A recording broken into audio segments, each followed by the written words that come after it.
Hello guys, तो कैसे हैं आप सभी। आई होप आप सभी अच्छे होंगे। तो आज मैं लेके आई हूँ tears on a with travel का एपिसोड 32 तो without any delay let's start. ऐसा लग रहा है जैसे मैं किसी बादल पर लेटी हूँ। वह धीमे धीमे अपनी आंखें खोलती है और सोचती है मेरे तकिए पर कोई ठंडी हवा नहीं चल रही है, मेरे नोज ड्राई नहीं है और मेरे हाथ पैर भी नहीं दुख रहे हैं। इतना नरम और गर्म है। जैसे ही वह रूम को देखती है तो वह शॉक हो जाती है और सोचती है वेट, मैं कहाँ हूँ? ये मेरा अपार्टमेंट नहीं है। कल जब मैं ड्रंक थी उसके बाद क्या हुआ था? तभी उसे एक एक करके फ्लैशबैक का सीन याद आने लगता है। वो शॉक हो जाती है। उसे ऐसा लग रहा था जैसे उसने अपने सिर को खुद ही दीवार से पटक लिया हो। वह बिल्कुल रेड हो जाती है और खुद को दिलासा देते हुए सोचती है नो नो, यह एक ड्रीम ही होना चाहिए, बिल्कुल वैसे ही जैसे वह अजीब सपना जो मुझे उन सारी गलत बातों की वजह से आया था जो उसने मुझसे कही थी।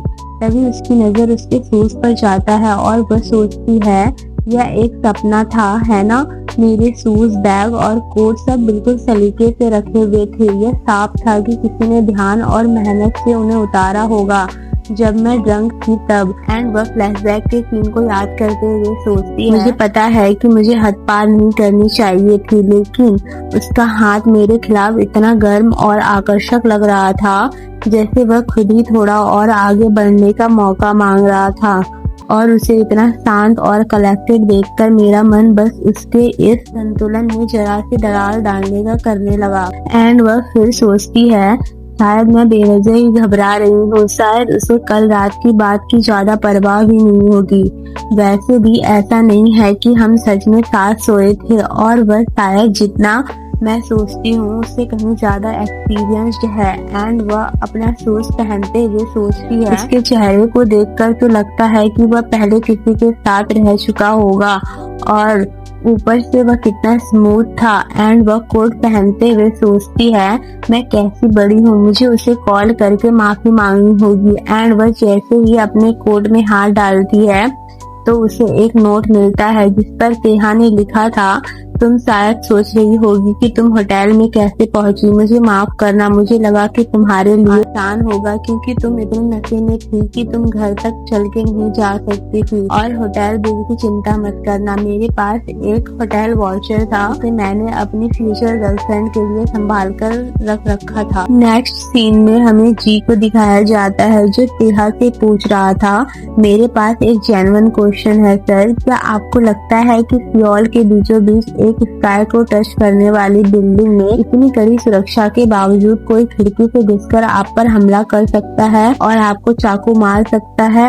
एंड यह कहते कहते बेचारा सोचने लगता है शायद आज तो मुझे ओवर टाइम करना पड़ेगा। तेहा बुक पढ़ रहा था एंड वह हंसते हुए कहता है चलो कुछ करते हैं, मैं बोर हो रहा हूँ। असिस्टेंट कहता है ऑफ कोर्स सर, हम इन गुलाब की पंखुड़ियों से एक टावल भी बना सकते हैं। एंड वह फिर कहता है क्या आप उनसे मिलने नहीं जा रहे? तेहा कहता है नो आज नहीं, मैं वेट करने वाला हूँ, पर और ज्यादा कर्ज हो गया है। मुझे लगता है अगर वह पहले मुझे मैसेज कर दे तो मैं उसे माफ करने पर विचार कर सकता हूँ। बेचारा जी जो कहता है इसका आखिर मतलब क्या है? मुझे नहीं लगता कि मैं उन्हें समझ पाऊंगा, भले ही वह एक बुक ही क्यों ना हो। एंड वह फिर सोचता है क्या वह इसे छिपाने की कोशिश कर रहे हैं या फिर चाहते हैं कि वह वुमेन और चेयरमैन खुद ही सब समझ जाए। नेक्स्ट सीन में हमें मिंसोल एंड आरी को दिखाया जाता है जहाँ आरी मिंसोल से कहती है मुझे ये बिल्कुल पसंद नहीं है। मिंसोल कहता है क्या आरी? आरी कहती है तुम बहुत एक्सपीरियंस्ड लगते हो, तुम जरूर बहुत सारी लड़कियों के साथ रह चुके होगे, मेरा मतलब है तुमने तो उनमें से एक से शादी भी कर ली और वह अब भी तुमसे ऑब्सेस्ड है, तुमने यह कैसे किया? मिंसोल कहता है तुम बहुत फनी हो आरी। आरी फिर कहती है मुझे यकीन है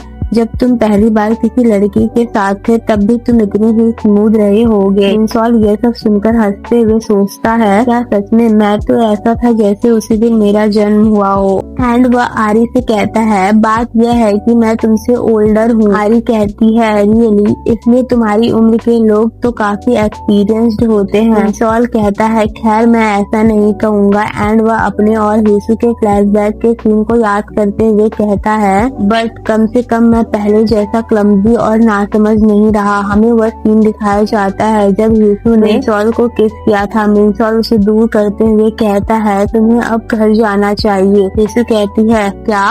क्यों, क्या तुम्हें अच्छा नहीं लगा? मिनसॉल कहता है नहीं, बात ऐसी नहीं है, मैं बस थोड़ा परेशान हूँ। येसु कहती है ओ क्या तुम चाहते हो कि मैं कोई ऑइंटमेंट लेके आऊँ? येसु पीछे मुड़कर बात कर रही थी। मिनसॉल कहता है मत देखो, एंड वो वहाँ से जाते हुए कहता है मैं बाद में मिलूंगा।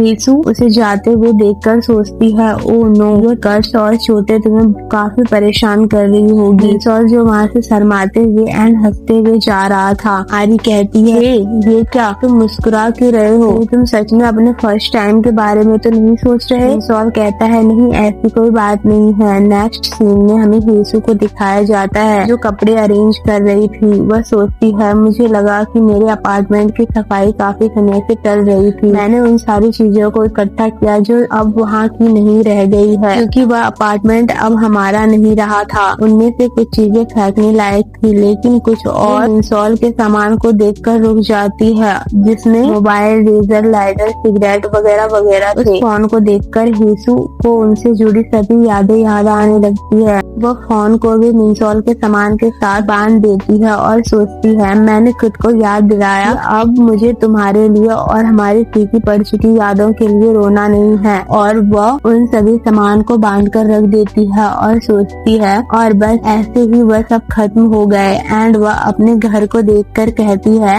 ऐसा लग रहा है जैसे मैं अभी अभी किसी नए घर में शिफ्ट हुई हूँ। मूविंग डे पर तो जजांगम्योन खाना चाहिए। मिनसॉल के मुताबिक ऐसा ही है। एंड वह उस टाइम को याद करती है जब वो और मिनसॉल फर्स्ट टाइम यहाँ शिफ्ट हुए थे, तब उन्होंने जजांगम्योन खाया था। वह सोचती है लेकिन यह जगह थोड़ी ज्यादा ही खाली लग रही है और मेरे पास जजांगम्योन शेयर करने के लिए कोई भी नहीं है। अपार्टमेंट पहले बहुत भरा हुआ लगता था, लेकिन मुझे कभी एहसास ही नहीं हुआ कि मैं उनमें कितनी कम जगह घेरती थी। मैंने डिसाइड किया कि अपने पुराने अंडरगारमेंट्स को भी बाकी कचरे के साथ फेंक दूं। एक मुंह कम हो जाने से 13 साल की गरीबी तो खत्म नहीं होगी, लेकिन शायद एक नया अंडरगारमेंट मुझे दिल की खालीपन से थोड़ी देर के लिए भटका सके। एंड वह टेडी बियर को देखते हुए सोचती है क्या वह जजांगम्योन खाना चाहेगा। नेक्स्ट सीन में हमें तेहा एंड जी को गेम खेलते हुए दिखाया जाता है। वाह बॉस हो तो ऐसा। तभी तेहा का फोन रिंग होने लगता है एंड देन यह पार्ट यहीं पर एंड हो जाता है। नेक्स्ट एपिसोड के बारे में जानने के लिए हमारे चैनल को सब्सक्राइब करें।